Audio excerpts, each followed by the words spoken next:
Bonjour, aujourd'hui je vais vous parler de mon coming out dans ma communauté religieuse. Je vais m'interviewer avec le micro-cravate parce que j'ai perdu la pince. L'image est pourrie parce que c'est la nuit, parce que la nuit mes enfants dorment, donc c'est plus facile de s'enregistrer. Enfin bon bref, voilà. Alors, donc, revenons à mon coming out. Donc je vous avais raconté dans la précédente vidéo que j'avais mis un certain temps à accepter que j'étais bisexuelle. Et alors avant d'accepter que j'étais bisexuelle, j'étais plutôt en faveur du mariage homosexuel. Et parce que je me disais ça me concernait pas, et donc du coup c'était pas quelque chose sur lequel je pouvais former un avis, que les gens faisaient ce qu'ils voulaient. À partir du moment où j'ai commencé à penser que moi aussi j'étais concernée par la question, même si j'étais mariée avec un homme, j'ai commencé à plus réfléchir sur le sujet, donc j'avais un avis qui était un petit peu entre les deux. J'étais pas en faveur du mariage homosexuel à l'époque. On peut dire qu'objectivement je n'étais pas une alliée du mariage homosexuel quand c'est devenu un débat politique. Avant, on n'en parlait pas vraiment à l'église, on en parlait un petit peu de l'homosexualité, mais c'était pas le sujet principal.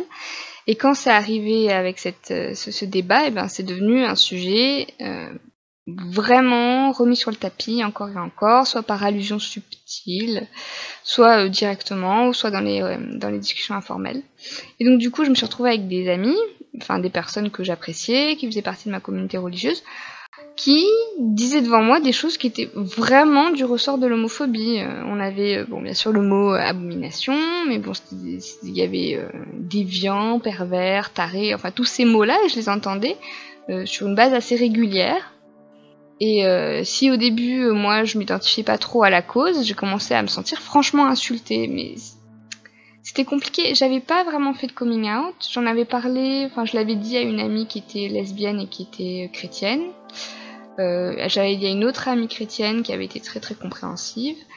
Mais dans ma communauté religieuse, c'était pas quelque chose que je disais. Qu'est-ce que j'allais dire? Je suis bisexuelle alors que j'étais mariée avec un homme. Enfin, pour moi, dans ma tête, ça avait pas vraiment d'intérêt, ni pour moi, ni pour les autres. Mais bon, dans ce contexte-là, ça commençait à être un peu compliqué, parce que j'étais réellement dans le placard. Et donc du coup, j'essayais de pas trop aller dans leur sens. Mais je m'opposais pas non plus. Enfin, ça a duré un moment. C'était usant. Et je me souviens d'un samedi soir où ça devait être la fois de trop. Et je me suis retrouvée à pleurer. J'étais mal, et je me suis dit mais c'est pas possible, ça peut pas continuer. Je peux pas continuer d'entendre ça à chaque fois que je vais à l'église, de vivre ça à chaque fois. Et donc je me suis dit, est-ce qu'il y a un moment où je vais leur dire, vous êtes en train de m'insulter là, il y a quelqu'un en face de vous que vous insultez sans le savoir. Et je me souviens donc que j'étais en train de pleurer, je me suis mise à prier en disant mais est-ce que tu veux que je le dise maintenant? Est-ce que c'est quelque chose que je dois faire? Et j'avais cette espèce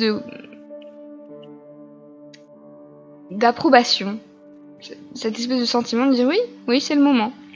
Donc je suis dans ma religion, on a l'opportunité une fois par mois, n'importe qui, de se lever, donc c'est un jour particulier, de se lever et de parler devant la foule. Donc en règle générale, c'est pour parler de son amour, du Christ, de Dieu, d'expériences enrichissantes qu'on aimerait partager, enfin des trucs comme ça. Et en fait, ce samedi-là, c'était la veille du jour où on avait l'opportunité de parler. Et du coup, le dimanche est arrivé et je me dis bon, il va falloir que je le fasse. Et en fait, j'étais terrorisée. Et j'ai commencé à prier en disant si tu veux que je le fasse, si c'est vraiment quelque chose que tu veux que je fasse, il va falloir que tu me donnes le courage de le faire parce que là, actuellement, je l'ai pas. Et donc j'étais assise à côté de mon mari était au courant que j'allais le faire, enfin en tout cas que j'avais pris cette décision de le faire. Et puis il y a eu un moment où il y avait personne qui s'était levé pour parler, donc je me dis bon c'est ton tour.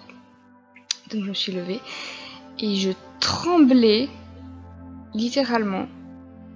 Je suis montée à la chaire, j'ai pris le micro.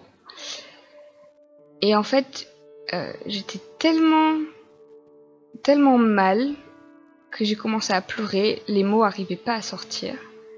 J'ai mis un certain temps à dire ce que j'avais à dire, et j'ai fini par réussir à expliquer qu'en fait, il y avait 10% de la population qui était homosexuelle, et que ces personnes-là, elles étaient tout autour d'eux, et qu'il y en avait qui étaient assis à côté d'eux à l'église, qu'il y en avait qui étaient leurs amis, qu'il y en avait qui étaient chrétiens, et que j'étais bisexuelle, et que j'étais chrétienne, et que je croyais en Dieu.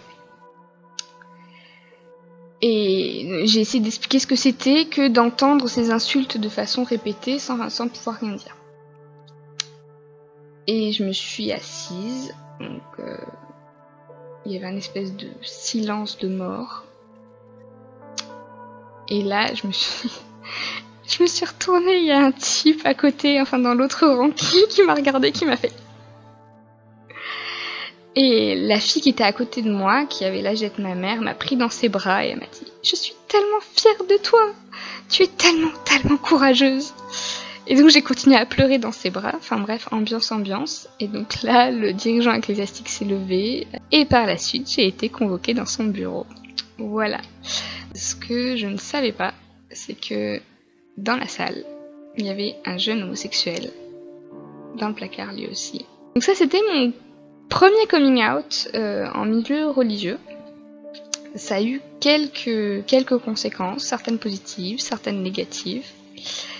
Et en fait, à chaque fois que je déménage et que j'arrive dans une nouvelle paroisse, je me retrouve exactement dans la même situation, c'est-à-dire que je suis à nouveau dans le placard. Donc actuellement, je suis dans le placard, et actuellement, avec les récents événements aux États-Unis, je suis exactement dans la même configuration, c'est-à-dire le climat est tendu, les gens parlent, et je suis là, oui, on va changer de sujet.